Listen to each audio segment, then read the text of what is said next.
So for a couple of days now, I've been talking about using cattle as an indicator of money instead of using money, because for whatever reason, money might be confusing.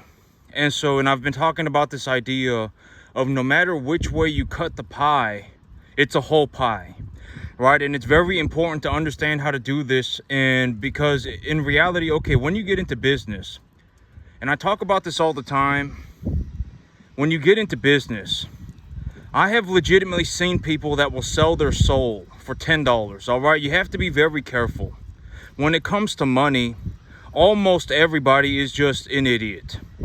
Almost everybody. I mean, it's like if you actually go and talk to somebody about making money, chances are you're not going to find somebody like me.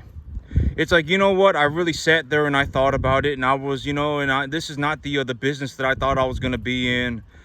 And there are these the duality situation, but at the end of the day, if someone does not do this, then people are going to starve. This is not a perfect situation, but it's definitely better than global starvation. And it may not be a perfect situation, but maybe as I go, I can improve things. And in reality, it's like when I take a look at what I'm doing, I'm in a situation where I honestly, okay, I may be one of the most, if not the most successful cattleman on the entire planet. All right, I may be one of, if not the most successful. Most people cannot make money like this on 1,000 acres. Most people cannot even make the amount, I make more money on 10.5 acres than most people make on 1,000. And if we're going to talk about money in terms of cattle, think about it like this. Over the last month, I have not sold any cattle. I did not sell any cattle because I was looking to raise my market average weight, right? I was looking to raise my target weight for market.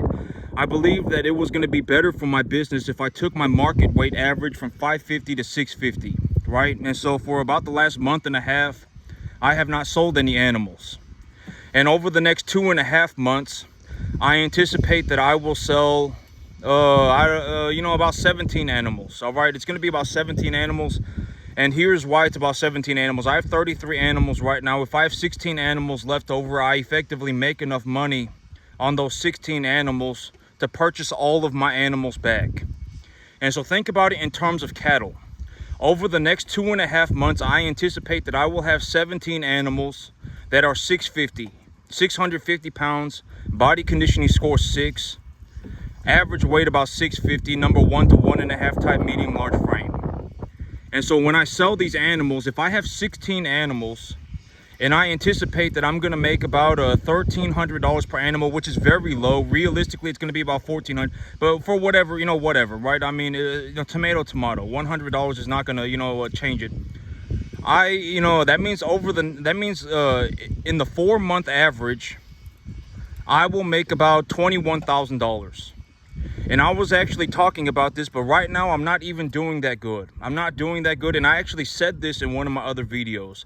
I'm not even really pushing myself. I don't really want to be in this situation where I'm just kind of coasting. One of my big things was, the whole reason for why am I buying more land is because I want to give myself an opportunity to do better, right? I want to give myself an opportunity to do more. I don't really want to be in a situation like this for the rest of my life. I don't just want to be coasting, right? And it's like, and I actually said this, God knows it, I know it. I actually said this in one of my other videos. I'm not doing very good right now, and I'm still making a net profit of $5,000 a month. I'm not even really pushing myself. I'm not really even doing that good, and I'm making about $5,000 a month. And if you want to take a look at it in terms of cattle instead of money, because it's like maybe you're having difficulty understanding the money. And if you want to take a look at it in terms of cattle, take a look at what I'm doing. Over the next 2.5 months, I'm going to sell about 17 cattle. Take the monetary value of those 17 cattle and then spread it across the 4 months. I haven't sold cattle in 1.5 months. I anticipate that I will sell about 17 cattle over the next 2.5 months. That is 4 months. Well, how much money will I make on those 17 cattle? About 21 grand, right? I mean, that's another way to look at it. And God knows it. I know it. I actually said it on a different video. I actually said it word for word. And in reality, my my herd was a little bit bigger, but my market average weight was lower, etc. You know, it doesn't really matter. I actually said it $5,000 a month. That's about what I'm making. Net profit. I swear it on my life. I legit, God knows it. I know it. I actually said that word for word. I'm making about $5,000 a month, and I'm not doing very good right now.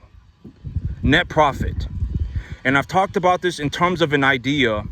But it's not just that you're making, okay, when you have something that is equitable and it is making you a net positive return, you are not just making the net positive return, you also have the equitable asset. I talk about this all the time. It's very important to develop an idea of equitable assets, because at the end of the day, equitable assets are going to be the most realistic way to store wealth. Because a lot of times, you should be looking around for tax deductible assets. You should be getting a substantial tax deduction for owning these assets. And if you have a tax deductible asset that is producing a positive return, it is appreciating profitably, then you can grow your wealth tax free.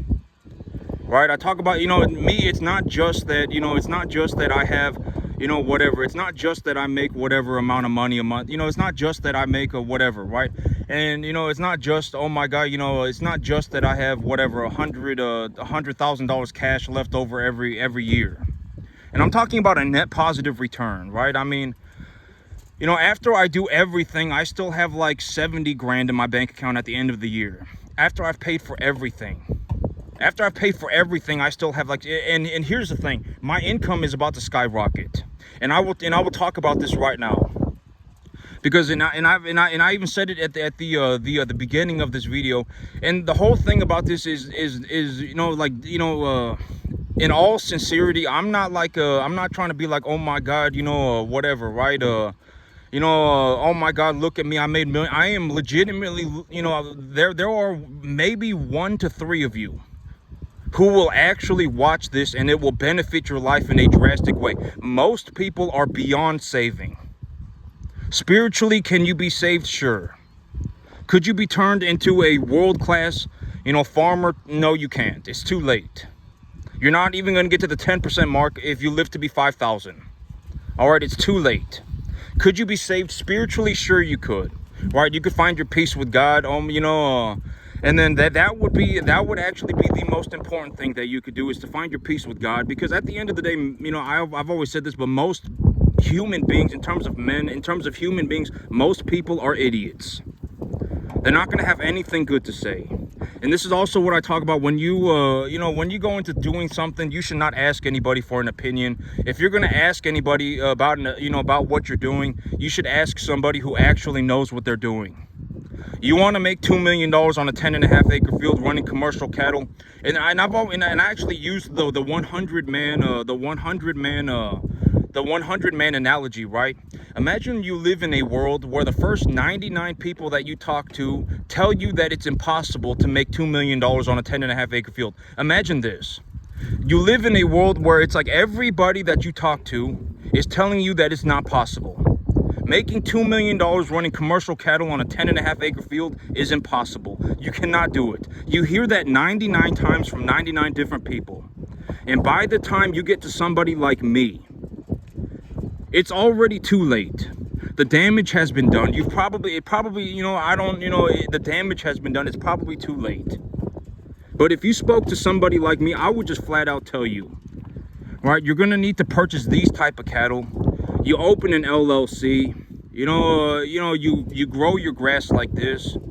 You put your animals on it. When the grass is like this, you put your animals on it. You can, you can call a commodity broker and purchase commodity grains. And you can use these numbers to roughly estimate how much food your animals are going to eat. And if you know roughly about how much food your animals are going to eat, you can budget it out. And as your animals eat the food, you can actually just keep track of how much they're eating and how much it costs you. And if you do this, and if you utilize this diet, you utilize this medication, etc., it's not even anywhere near impossible. You just need to know the right information. But I actually use the 100 man analogy. Imagine that you live, and most of you are going to be stuck in this situation. The first 99 people that you talk to have convinced you that for whatever reason, everything is impossible. Nothing is possible. Life is a life and death. Life is a La La Land adventure. You fell out of heaven to seven. You don't need to go and learn how to do anything. And then by the time you get to somebody like me, it's too late. The damage has already been done. All right, you're probably permanently stuck like that. You are probably permanently stuck. You are probably not going to be able to recover from that. But if you met someone, if you're looking to become a farmer, or you actually, you were born on a farm and you actually learned how to farm properly. And I use dairy cattlemen as a good example. If you watch a lot of dairy cattle people, they are like some of the most sophisticated farmers that you will ever see.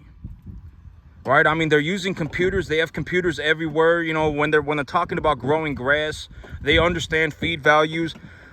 Dairy farmers are a very good example of this, right? I mean, but it's like you're probably not very good at business, because I mean, if you really think about the dairy business, I mean, somebody must be making money doing it. But I mean, I cannot imagine that it's a very pleasant business. I would not touch the dairy business with a 10,000-foot pole.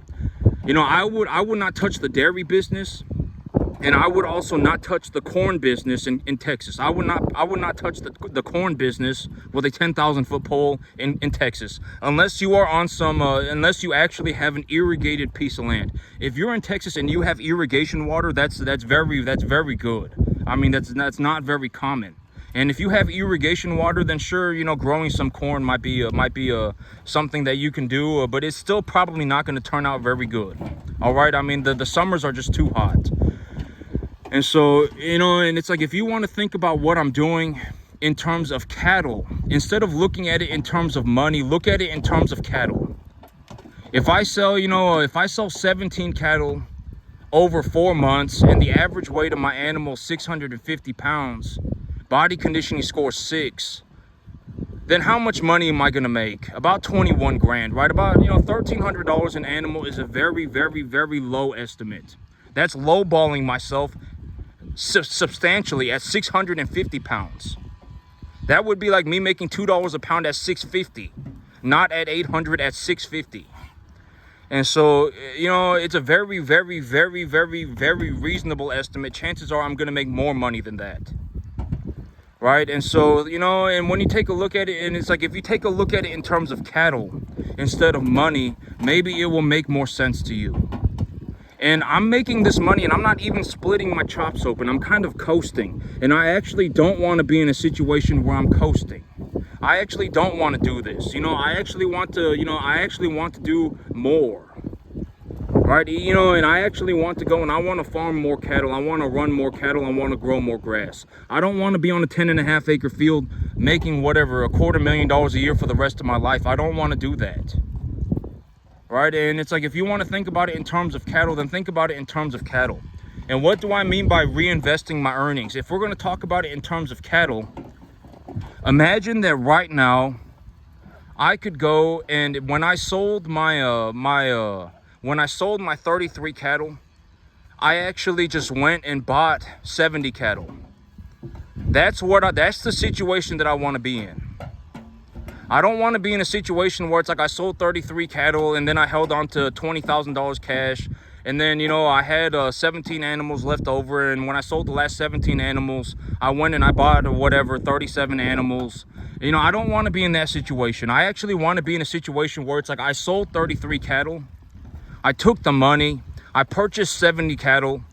I actually, and then at the end of the year, when I took a look at everything that I was doing and I was looking at my taxes, I had to, invest into 70 cattle more via debt. And, that's the situation that I want to be in. I don't want to be in a situation where I'm just holding on to, I don't want to be in a situation where I make an excess of $5,000, $6,000, $7,000. I just don't want to do that. Why would I want to do that? Right? I mean, $5,000, $6,000, $7,000 a month is not going to do anything. Right? I mean, it's not like, oh my God, I got $5,000 a month of extra income. I can go and, walk off into the sunset. It's not going to do anything. Right? I mean, think about it. I mean, and it's like, even if I really split You know, you know, I've actually been in a situation here on this farm, on a 10.5 acre field, where my net profit was actually closer to $10,000 to $12,000 a month. I've actually seen it. I've actually been in a situation where it was like I was making about $10,000 to $12,000 a month of net profit. And so it's like, if I really push myself on this field, I mean, I can make about, whatever, right? I can make about $7,000 to $8,000 a month of net profit. I can, right? I really don't want to be in a situation where I'm splitting my chops open for an extra $3,000 a month. I don't want to be in a situation where it's like, oh my God, I got this going on, but if I really split my chops open, I can make myself an extra $3,000 a month. I don't want to do that, right? I mean, I might as well just go and buy myself a new field.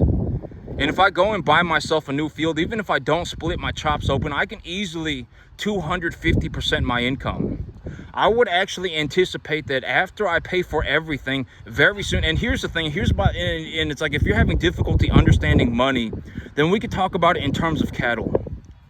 All right, because and I was using this example, it's like, if I have a 25, whatever, if I have $20,000 in my bank account, and I made a net profit of 20 grand over the next 4 months. That's about over the next 2.5 months, that's about $5,000 a month over the 4-month average. And I've been averaging about $5,000 a month for maybe the last 6 or 7 months, so that I haven't been doing very well.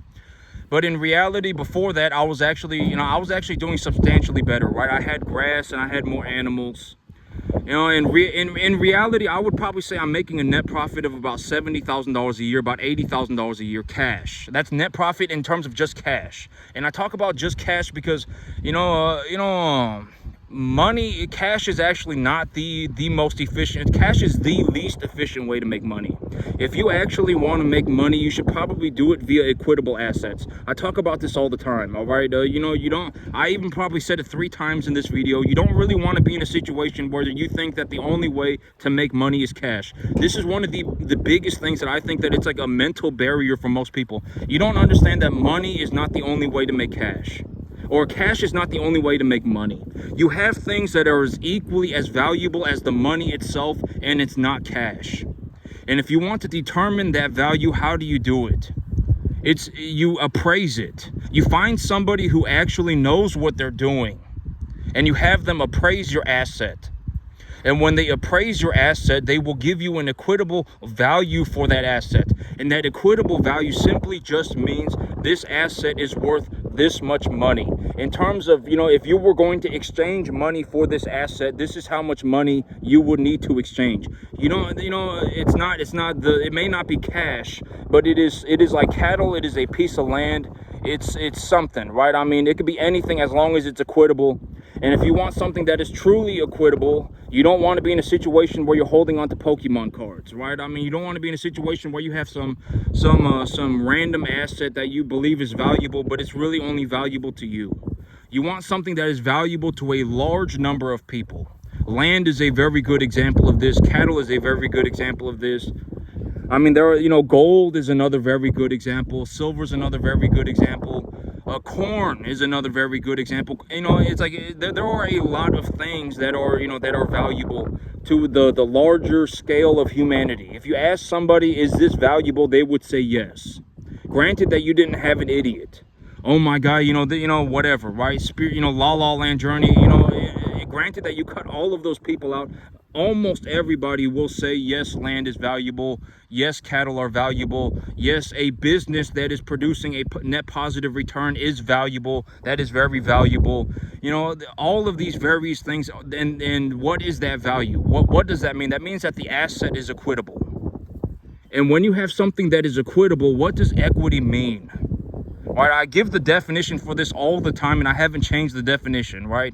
Equity simply means that it is valuable to a large number of people. It's not just valuable to you. All right, that's what equity is. And when you find something that is equitable, and I was actually talking about this yesterday, but let's say you find it, and if you actually want to make money, I would highly suggest, finding a tax deductible asset that is equitable, that makes a positive return.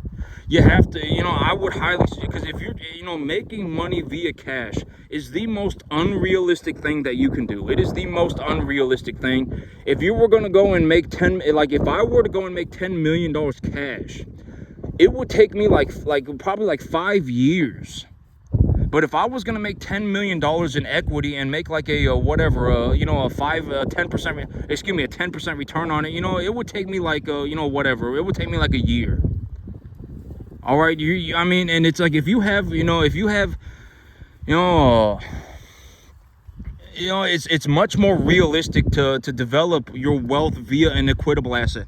And I was actually talking about this yesterday, but why is it more reasonable? Because think about it like this. And I was actually talking about this yesterday, but the big idea is that when you have an equitable asset that is producing a positive return, you are not just making the positive return, you are also an owner of that equitable asset. So, and I talked about this in terms of a rental property. Imagine that you have a rental property. It's worth $500,000. You pay $4,000 a month for it, and it makes you $5,000 back. And you're not just making $1,000 a month. You also own the property that is $500,000. And every time you make a monthly payment on that property, you are storing equity in that property. And chances are you are also getting a tax deduction for owning that property, whatever it may be. It might be property tax deductions. It might be interest on the loan. Whatever it may be, it may be a depreciation of the asset. Something. I mean, you're getting a large amount of tax benefits from owning that asset as well. Right. And so it's like, and then it's like over a long period of time, it's like, if you consider it, and it's like, and if your property goes up in value by 2% a year, then that's whatever, right? I mean, that's a couple of $1,000s a year too. And and it's like, you got to think about equity. You really want to be in a situation where you're making your money via equity, and you want something that is equitable and it's also tax deductible. This is how I made all of my money. I'm legitimately telling you, and here, and because here's the thing, it's like me, when I take a look at what I'm doing, it's like sincerely what I'm looking to do. Because, okay, there are a lot of people that are like, if you want to make $1 million, here's how you do it. If you want to make $2 million, here's how you do it. And me, I'm not telling you how to, I'm not telling you how to do it. I'm legitimately showing you how to do it. I will make $2 million in the next 6 months. All right, I'm legitimately showing it to you. I'm not telling you this is how you do it. I'm showing it to you. This is exactly how I'm going to do it. I have these tax deductible assets. I have appraised them at this value. And at that, the reason that I have appraised them at this value is because I have utilized this method of appraisal. And the method of appraisal is essentially gauged by the overall commodity market. And, and when I do this, and this is, and I'm going to grow my asset portfolio. My asset portfolio is actually in a situation where it's going to grow itself. And, when I do this, it's going to make me a net positive return of this much cash every month. And it's like, if my earnings are like this, then in reality, I have a business, then a reasonable appraisal value for a business is a 3 to 5 times multiple of the earnings, right? And I have this much real estate, and I'm legitimately showing it to you, right? I'm not telling you this is exactly, I'm showing you what I'm doing. Right, and I think that is different, because it's like, if you have somebody sitting in an office, if you have somebody sitting in a room, what you essentially have is a glorified consultant. Like, this person may not have any idea what they're doing at all, and they're trying to advise you on how to make money. It's like, my big thing about money is that if you knew how to do it, you would be doing it. All right, you shouldn't be taking advice from anybody. If you're going to take advice from anybody, if you're going to go and try and learn from somebody, actually find somebody who's doing it, right? I talk about this all the time. You don't want to find somebody who's essentially a consultant, because consulting is so dumb, right? I mean, it's like, oh my God, I'm going to sit in a room with this guy and he's going to tell me about the stock market, and then, he's going to give me, and he's going to collect his fee or whatever. It's moronic, right? I mean, there's no reason to do that. I mean, I've always said in business, your success is a one-man journey. You should not be in any business situation where you think that you're going to go into a room and be buddy, pals with somebody. And then, you're going to, okay. And I'm actually not the only person to say this, but I'm not the person who came up with this. But in business, there's a saying. There's a thing that people say in business. There's a saying in business, and it's that in business, the only ship that does not sail in business is a partnership. There's a reason why people say that. right? It's not me that came up with this. In business, you are essentially effectively on your own. All right, if you make a large amount of money, maybe you can pay somebody to help you for a little bit, but you are effectively on your own. Nobody is going to run your business for you. Nobody is going to drag you into a successful business. Nobody's going to create a successful business for you. You are effectively on your own. All right, nobody is your friend. You know, people will steal, people will cheat, people will scheme, people will do anything for money. All right, I've seen people sell their soul for $10. All right, you are on your own. All right, and it's like, if you want to make it, I mean, I'm not saying this like it's even advice. I mean, look at me. Do you see anybody here helping me? Right? Do you see anybody out here helping me? I'm out here doing the animal feed. I figured it out. I've got a plan. I planned the animal feed for myself. The animals, when I bring them in myself. When it comes to coming up with a business plan, I come up with it. I make one for myself. Do you see anybody out here doing things for me? Nobody, right? I mean, and it's like, I'm not even giving you advice. I'm just showing you what I do, right? And it's like, if you don't make, at least, if you're not netting a positive of at least, $25,000 a month of net positive, you won't even make enough money to help anybody. You can't even hire anybody. Because it's like, let's say you make, like me right now, maybe I make a net positive of, whatever, $9,000 a month. Who am I going to hire? Right? I mean, it's like, I make, my business makes me whatever, $80,000. Who am I going to hire? Right? I mean, I don't make enough money to hire anybody. Right? I mean, and it's like, you have to realize that, and when I talk about these things, and I'm just giving you my perspective, I actually did it. Right? At the end of the day, I actually did it. I'm not giving you advice. I'm just showing you what I'm doing. You're effectively on your own. Until you probably start making about $20,000 a month of net profit, you're essentially going to have to do everything by yourself. You're going to have your own investment portfolio. You're going to have your own business plan. You're going to have to grow your own grass. You're going to have to source your own cattle. You're going to have to come up with your own cattle feed. And I'm not saying you're on your own. I mean, you can go on the internet and read books. Books are free, right? And you can watch presentations from people doing presentations that actually know what they're doing. And I've always said that one of the best presentations that I ever watched was like a man who, I've watched a lot of very good presentations. I'm not going to even say it was the best. All of these presentations, like, if you actually watch somebody who knows what they're doing, if you actually watch somebody who knows what they're doing and you want to learn, you also have to be in a situation where you want to learn. Because if you watch somebody who knows what they're doing but you don't want to learn, it's not going to matter, right? You're just going to think that it's whatever, right? And then it's not going to matter. But if you actually want to learn something and you watch somebody who knows what they're doing, it's almost like enlightening. It's like, oh my God, I did not even think about this. This is incredible. Like, this is phenomenal. Like, I did not even know that you could do this. It's like enlightening, but it only happens if you actually want to learn. Because if you don't want to learn, it doesn't matter. Like, somebody could legitimately be showing you how to make, somebody could be showing you exactly how to make $2 million. And if you don't want to learn, you're just, and then you're just going to go running off into the middle of nowhere for no reason. All right. You have to actually want to learn. And, but if you, like me, it's like, I wanted to learn about cattle diet. Right? And I watched a presentation being done by a person who was like running 100,000 cattle a year on a feed yard. And when I watched what they were saying, it was incredible. It was enlightening for me. Wow, this is fantastic. This is great information. When I wanted to learn about animal medications, I watched somebody who knew what they were doing. They were running 100,000 cattle on a feed yard, and they were the lead veterinarian, and they were speaking about cattle medication. Wow, this is enlightening. This is fantastic. Right? I wanted to learn about business. Right? I wanted to learn about business, so I watched people who were in commercial real estate. I watched people in the stock market. I watched people in business acquisition. I watched people in all of these various industries, and when I watched them, I said, wow, this is incredible. This is amazing.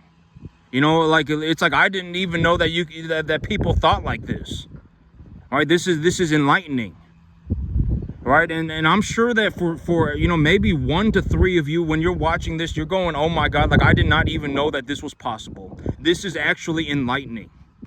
And me, I'm not giving anybody advice. You know, me, I don't, I'm not sitting in an office giving people advice. I'm actually showing you exactly what I'm doing. I'm not like a consultant, right? I actually, and I'm already doing it, right? It's not like, it's not like I Photoshop this onto my field every single day, right? It's not like some AI generated thing. I'm legit, what you see is what you get. I'm actually doing this, right? This is not like some fake thing. Right, and so it's like, if you want to take a look at my numbers in terms of cattle instead of money, then if you translate the cattle into money, then maybe that will be easy. That will be something that you can do that will actually help you understand how you should look at money. Like, you should be able to determine how much money's involved. I talk about you should be able to. If you don't know how to determine how much money's involved, that's very not good. Okay, you don't want to be in a situation where you have no idea how much money's going to be involved. I mean, and then you just completely suck with money forever. I talked about being poor. Another way of looking at being poor is that you bankrupt every dollar that you touch. That's another way of looking at being poor. And if you bankrupt every single dollar that you touch, it's not like you did it because you were a good person. Right? It's not like, oh my God, you ended up poor because you were making a bunch of good choices. You did not end up poor because you were a good person. Right? You ended up poor because you were kind of an idiot. Right? And then you made a bunch of bad choices and then you lost all your money. All right. And so, and I'm actually, and it's like, if you want to take a look at what I'm doing in terms of cattle and not money, then, and then you can translate the cattle into money. All right, and when you translate the cattle into money, you can figure out how much money's involved. All right, and if I'm going to talk about my business plan, why am I doing what I'm doing? What is the business plan? Why am I buying this massive piece of land? What is the big idea? I'm looking to reinvest all of my earnings back into my business. I don't want to be in a situation where I'm just holding on to cash and then, I have to do something like, oh my God, I just got to go and buy myself a giant piece of equipment. I don't want to be in that situation. I actually want to be in a situation where I have cattle, and when I sell cattle, I buy more cattle. That's the big idea, right? I mean, because, I've always said that in terms of my investment funnel, I have an investment funnel, right? And you're going to realize that I have not changed anything. My number one asset that I like to invest in is what? Cattle. Cattle, and then a slight second is cattle feed. Cattle and cattle feed are kind of in the same thing, kind of in the same category. So after I invest in cattle and cattle feed, I will invest in equipment. After I invest in equipment, I will do whatever, if I have all the cattle feed, if I have all the cattle and all the cattle feed that I could ever store and use, then I will buy equipment. If I bought equipment and I still have so much money left over that I can't do anything with it, then I will go and buy myself whatever I want. That's the investment funnel, right? And it's like, it's like when you're watching this, you have to understand that, I may legitimately be the most successful farmer on the entire planet. And most of you would get much further in your life if you just kept your BS to yourself. All right, you don't want to be in a situation where you are legitimately dragging other people into being poor with you. All right? You don't want to be in a situation where it's like you're poor and now you're just constantly looking to drag other people into being poor with you. Being poor has no benefits. There is no benefit to being poor. You did not become poor because you were a good person. You did not become poor because you made a bunch of good choices. All right, you have to understand that it's like if you absolutely hate I've already talked about this, but there is no way I'm saving everybody. Most of you cannot be saved under any circumstance. Spiritually, can you be saved? Sure. Right? I mean, and that's probably more important than making money. If you have sold your soul to the devil, and I've talked about these ideas, what are some things that that it's like if you see somebody who is legitimately selling their soul to the devil, it's like, once you see it, it becomes very obvious, right? It's almost like looking at a crackhead. If you see a drug addict, you're going to know that they're on drugs. If you see a poor person, you're going to know that they're poor. All right? And it's like if you have someone who sold their soul to the devil at the end of the day, it's like, and I know that this is, but there are a lot of signs for it, right? I fell out of heaven at 7, throw a Hail Mary into the middle of nowhere for no reason, go on a mystical, magical journey. Everything's going to work out for me in a spectacular fashion. You're dancing with the devil. All right. I mean, if you were, whatever, right? I mean, it's like you don't want to be in a situation where you sold your soul to the devil. All right. And it's probably, all souls are redeemable. You should not think that you're stuck with the devil forever, because you're not. All right. I mean, if you actually, took a look at what you were doing and you said, I want to challenge myself. And, I'm doing things that are difficult, and, this is not exactly what I dreamed I would be doing. But, there are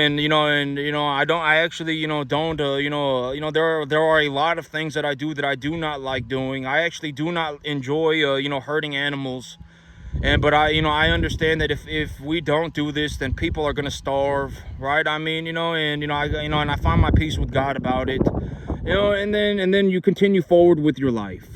Right? I mean, you don't ask anybody for an opinion.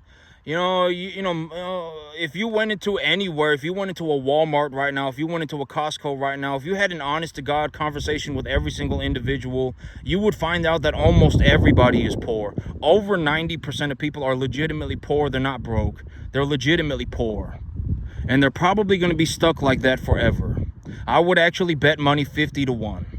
Right? Once it's happened, it's almost always too late. Almost always. And it's like, you don't want to be in a, and I've actually talked about this, but if you surround yourself with rich people, chances are the chances of you becoming rich yourself go up drastically. You don't want to be in a situation where you surround yourself with poor people because they make you feel better about yourself. You're going to see this happen with a lot of poor people. And if you want to take a look at welfare people. All right, I mean, and I'm not making fun of people, but it's like if you're on welfare, if you're legitimately on welfare, if you just managed to make $15,000 a year more, you would be somewhere in the middle class. Right? I mean, but you're gonna see this with almost everybody. I mean, it's like 90% of the earth makes 90% of the U.S. population makes less than $90,000 a year. All right, I mean, and to put that in comparison with how much money I generate almost $400,000 a month. All right. I mean, I generate about $350,000 a month. All right. And it's going to go up. It's going to go up very, very fast. When I compound my earnings, when I take a look at everything, everything is on track, right? I did not plan for things to go this good. Things went way better than I ever anticipated, but things are on track. And when I take, I'm actually 3-4 days away from selling cattle. And, when I take a look at everything that I got going on, my income is going to skyrocket. But your chances of becoming well-to-do financially, and I've always said that rich people, you can find poor people that suck just as bad as a rich person who sucks. Money doesn't do anything to anybody. It doesn't make you a good person. It doesn't make you a bad person. And so in reality, if you're going to go and you're going to, whatever, right? And YouTube is a very interesting situation, because it's like when you watch this video, it's like I'm speaking to every single one of you effectively, individually. Every single one of you are getting to, I'm communicating with every single one of you individually. Granted that you're not like watching this video in a room. It's very interesting, right? And so it's like if you can, you should find as many rich people on YouTube as you can. It does not matter what you're doing. You should look to surround yourself with as many rich people as you can, because rich people are not bad people. Rich people are not good people. I would actually say everybody's a bad person. And I've talked about this in terms of spirituality, but everybody is a sinner in the eyes of God. Everybody, I mean, maybe not, I don't know, Jesus, Muhammad, I don't know, right?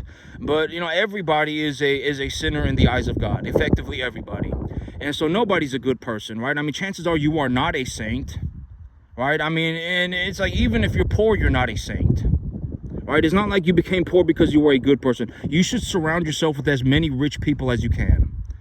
And I talk about, and this is going to sound horrible, But you have to understand, like, even me, I'm not even giving you advice. I'm telling you, this is how I did it. Like me, when I walked into a room and I saw a guy, writing $1 million check every week, I was like, this is the person that I should probably do business with.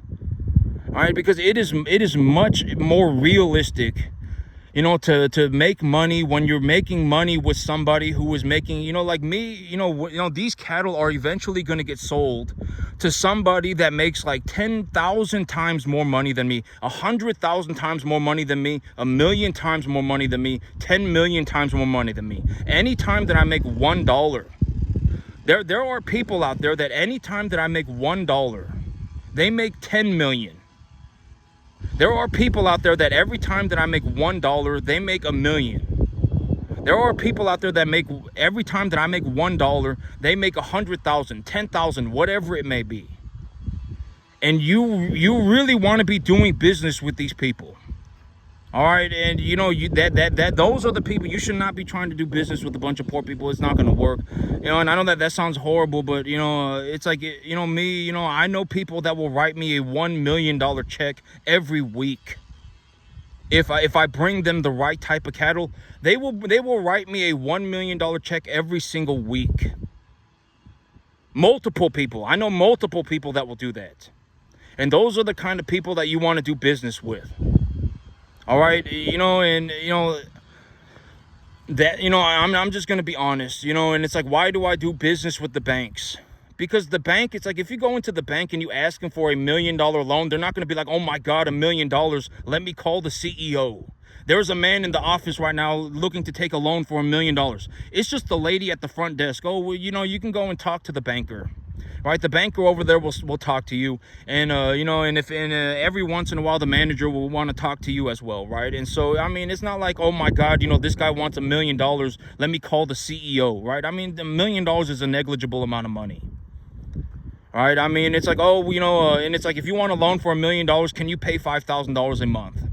Right? Can you? Then prove it, right? I mean, and I've always said that the magic ratio is what? 3 times, right? If you make 3.5 times more than your monthly payment in excess income, you can essentially take the loan, right? And if you talk to a banker about a deal, you don't ever show any signs of doubt or hesitation. If you find a deal, let's say you find a deal and you're scared, right? You're scared, but then you do not act scared, okay? You do not act scared. You find a deal and you say, okay, this deal is going to cost $3,000 a month, but if I take the deal, then I'll make $9,000. And so I'll just take the $3,000 out of the $9,000 that I'm making and pay for the loan. And when I pay for the loan, a part of that loan payment is going to be equity that I'm storing in the thing, right? And I talked about a deal like this. What is a deal like this? A deal that realistically looks like this is a business that is being sold for 1.25 times EBITDA, and it does not have any real estate. If you find a business that is cash flowing money and it does not have any real estate, then that business is equitable. And if they're selling it at 1 to 1.25 times EBITDA, if you take a 5-year loan on it, and it makes $10,000 a month, then you can essentially effectively make $10,000 a month and then take the $3,000 a month that you need for your loan out of the money that you're making. All right, and then the rest of the money, you get to keep it. All right, and so that's realistically, but but you're terrified. Oh my God, $3,000 a month, I can't believe it. You do not tell that to don't even think about it like that. Think about it in terms of, if you really check everything, if you really go over all of the details, you check everything 5,000 times and you do this deal, you make sure that the deal is actually good and you do it, then you will make $10,000 and you can take the $3,000 a month that you need for your loan out of your business, out of the money that you're making. Okay, think about it like that. And so when you go and you talk to the banker, you don't ever say, oh my God, I can't do that. Oh my God, oh my God, I need to think about it. You just say things like wonderful, excellent. Yeah, I can make that payment, no problem. You don't show any signs of doubt. You don't get scared, no nothing. All right, and you go in a straight line. All right, you make sure that the numbers add up. No matter which way you cut the pie is a whole pie. All right, and I talk about this in terms of my cattle. If you're having difficulty understanding money, then you can utilize cattle as a representation for money. All right, and it's like, if we take a look at how many cattle I'm selling, and we convert that into a number, I'm still, and God knows I actually said this. I'm not doing very good right now, but I'm actually making about $5,000 a month still. On the net average, I would say that I make about $70,000 or $80,000 a year. Net profit cash. That's not even including my equity in my assets, in my business, in my land, in my cattle. It's not even including any of that stuff. I'm just netting a profit of about $80,000 cash. All right, on a 10.5 acre field, running commercial cattle. And if you're having difficulty understanding the money, then look at it in terms of cattle. All right, and so, you know, no matter which way you cut the pie is a whole pie. All right, you know, everything should be adding up. And so, you know, but that's it for me today, YouTube. Y'all have a good one.